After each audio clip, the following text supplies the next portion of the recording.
But to say you may not talk is not acceptable under the First Amendment of the United States Constitution. State Representative and Central Washington University political science professor Matt Manweller is under the microscope amid accusations of sexual harassment involving a CWU student. Manweller is on paid administrative leave from the university as the investigation into what allegedly happened continues. A husband and a father of two, Manweller says his family is standing by him through the ordeal. But this isn't the first time Manweller was investigated. The same thing happened in 2012, 6 years after the accusations of sexual misconduct came to light. But those allegations turned out to be unsubstantiated. Manweller believes the same will come of this investigation, as he believes the accusations against him are part of a wave of national reckoning against harassment, also known as the Weinstein effect. We sat down with the lawmaker and asked him about the specifics of what he's being accused of. Well, I don't know what I'm being investigated for currently. No one will say. No one at the university will tell us. The attorneys won't tell us. So I'm kind of fighting ghosts. Why was your computer confiscated? Nobody knows why. So, I mean, obviously there was a Seattle Times story about some allegations from 12 years ago. And I would like to emphasize that. I think a lot of people don't understand. We're talking about allegations from 12 years ago. Everybody's known about this. This broke in the press in 2012. My voters know about it. My constituents know about it. But anyways, the Seattle Times runs a story on Thursday. And on Monday, when I show up, my computer's gone. And so I don't know. Are they re-investigating something from 12 years ago? Are they investigating something new? We've asked. We can't get any information. And you know what? There's nothing on my computer that they can't have. If they could have asked me for it, I would have given it to them. There's nothing on my hard drive I'm embarrassed about. There's nothing illegal on that computer. So search away. What do you think of the timing of that investigation? Well, that is a great question. So here you have these kind of allegations come forward in 2006.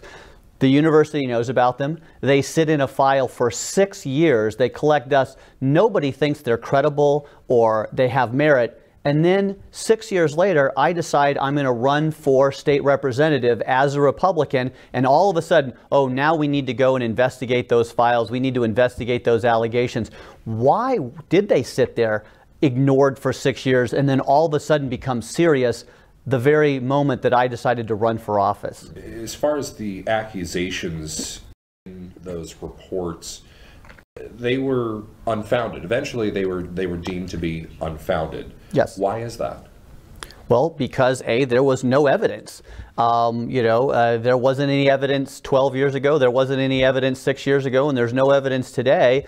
And as you point out, the chief of staff, testified under oath. These allegations are unsubstantiated, and we will take no disciplinary action. And I'd like to point that out. To this day, I've never been disciplined in any way for any of these allegations, no matter how old they are. You referenced that Seattle Times article. What did you think of that article? Well, it was embarrassing, right? Nobody likes to see their name on the front page of the Seattle Times with salacious headlines. I was frustrated. I don't think I got to tell my story as fairly and honestly as I would have liked to. And so, yeah, just a sense of embarrassment and frustration. Yeah. Has that reporter ever written about you before? No. I had never met him before. We still never met. We've just had some communications on the phone. And I'm sure he's a professional, and I don't want to criticize Mr. Baker in any way. I just think that there were parts of the story that were left out. What do you think was missed in that Seattle Times article?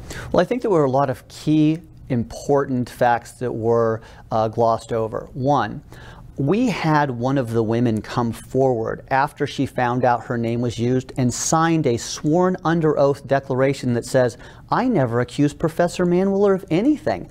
I had made an allegation about a student at the university, and somehow that student's name got changed to Professor Manweller's name, and she did that under oath. And not only under oath, but she pointed out the fact that she was being bribed and threatened to make false allegations. They threatened her with lawsuits. They bribed her with high-level letters of recommendation. And she said, no, I'm not going to make a false allegation. You should have never used my name in the first place. So that didn't come out.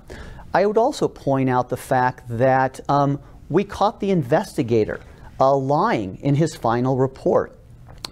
In his final report, he argued, or he wrote, that he had interviewed one of the women 3 times and that she had told a consistent story. Well, when we subpoenaed his interview notes, it turned out he had interviewed her 4 times, not 3 times. And the 4th time she was interviewed, she completely changed her story, completely contradicted her story, and not just like minor details, completely different story.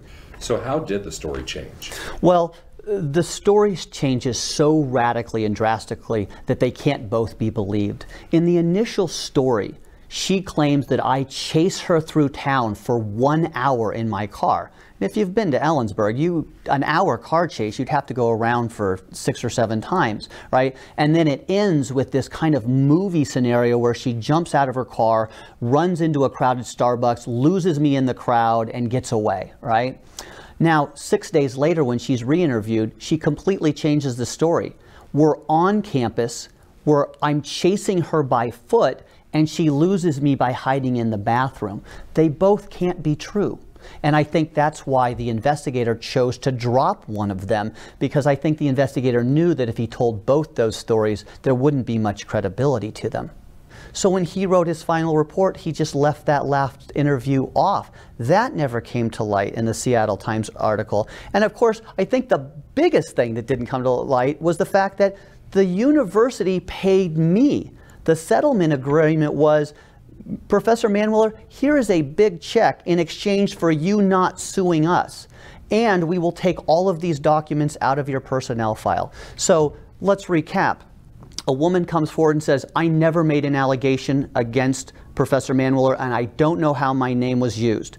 I then am bribed and threatened to make a false allegation. We catch the interviewer lying, okay? We are given a check, and then all of the documents are removed from my personnel file. If that's not exoneration, I don't know what is. The university sent a letter to iFiber1 News confirming that Manweller is on paid leave pending an investigation into allegations of inappropriate conduct and that, quote, no further information can be disclosed at this time, except to confirm that the investigation will be thorough, objective, and fair.